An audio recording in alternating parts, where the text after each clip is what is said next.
شروع کرتا ہوں اللہ تعالیٰ کے نام سے جو بڑا مہربان نہایت رحم والا ہے۔ لاقیس کون تھی اور اس نے قوم لوط کی عورتوں کو کیا سکھایا تھا؟ شیطان اللہ کا نافرمان اور بنی آدم کا سب سے بڑا دشمن ہے جو مختلف طریقوں سے لوگوں کو دھوکے اور فریب میں مبتلا کرتا رہتا ہے اور انہیں ورگلاتا ہے۔ قرآن و حدیث کے مطالعے سے پتہ چلتا ہے کہ شیطان صرف ایک مخلوق نہیں ہے بلکہ ابلیس کی ایک پوری نسل ہے اور اس کے بے شمار اولاد ہیں۔ قرآن مجید میں شیطانی ذریت کا ذکر ملتا ہے جو شیطان کے چیلے اور اس کے کاموں میں اس کے مددگار اور معاون ہیں۔ بیان کیا جاتا ہے کہ شیطان کی کئی اولادیں ہیں جن میں ولہان نماز اور عبادات میں وسوسے ڈالتا ہے، مستوت لوگوں میں افواہ پھیلاتا ہے، واسم گھر والوں میں لڑائیاں لگواتا ہے، مرہ گانے بجانے کے گناہ کو عام کرتا ہے، اور اسی طرح ابلیس کے کئی بیٹے اور پوتے ہیں جو مختلف کاموں پر مقرر ہیں۔ شیطان کی ان اولادوں اور ذریت میں ایک نام لاقیس کا ہے۔ لاقیس دراصل شیطان کی بیٹی ہے جسے ابلیس نے ایک خاص ڈیوٹی پر مقرر کرتے ہوئے قوم لوط کی طرف بھیجا تھا۔ قوم لوط دراصل تاریخ کی ایک طاقتور اور مالدار قوم تھی جو اردن کے علاقے میں آباد تھے۔ یہاں سرسبز و شاداب وادیاں تھیں جن میں سدوم اور عمورہ کے نام سے دو علاقے آباد تھے۔ ابلیس نے اہل سدوم کو اس طرح گمراہ کیا کہ شیطان ایک دن انسان کی صورت میں سدوم کے لوگوں کے پاس آیا اور اس نے ان لوگوں کو آپس میں ہی مردوں میں شہوت کرنا سکھایا۔ ان لوگوں کو یہ برا عمل بہت پسند آیا، لہٰذا یہ لوگ آہستہ آہستہ اس عمل کے عادی بن گئے اور وہ روزانہ بدفعلی کرنے لگے، یہاں تک کہ اگر کوئی مسافر سدوم کے علاقے سے گزرتا تو یہ لوگ ان مسافر مردوں کو بھی پکڑ لیتے اور انہیں اپنا شکار بنا لیتے۔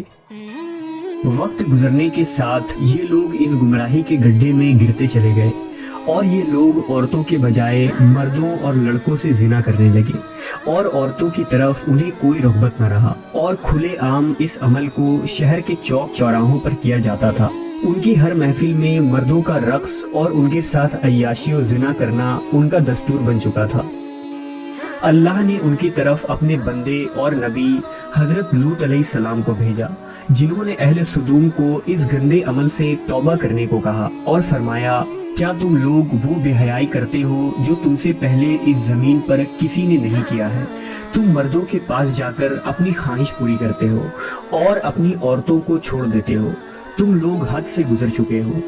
لیکن قوم لوط پر ان واعظ و نصیحت کا کوئی اثر نہ ہوا، بلکہ وہ الٹا لوط علیہ السلام کے خلاف ہو گئے اور انہیں مجبور کرنے لگے کہ تم اتنے ہی نیک اور پاک ہو تو اس بستی سے نکل جاؤ۔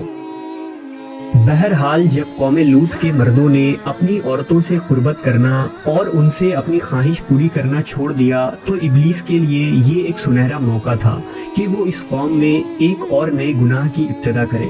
لہذا ابلیس لعین نے اپنی بیٹی جس کا نام لاقیس تھا اسے اہل سدوم کی طرف بھیجا۔ لاقیس جنات اور شیاطین میں سب سے زیادہ حسین و جمیل اور خوبصورت تھی۔ ابلیس نے اسے حکم دیا کہ وہ ایک خوبصورت عورت کی شکل اختیار کرے اور قوم لوط کی ان عورتوں کے پاس جائے اور انہیں ہم جنس پرستی کا طریقہ سکھائے جنہیں ان کے مردوں نے چھوڑ دیا ہے۔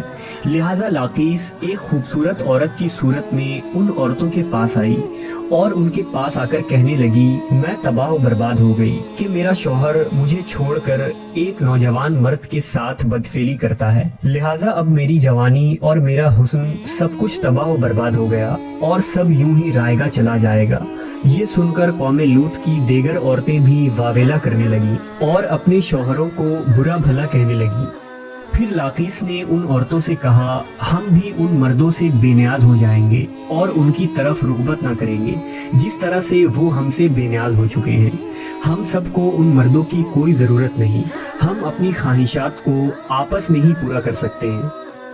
اس پر ان عورتوں نے لاقیس سے پوچھا کہ وہ کیسے، لہذا لاقیس قوم لوط کی ایک رئیس اور خوبصورت عورت کے پاس آئی اور اس کے ساتھ بدفعلی کی اور ان عورتوں کو عورتوں سے ہم جنس پرستی کا شیطانی طریقہ سکھایا۔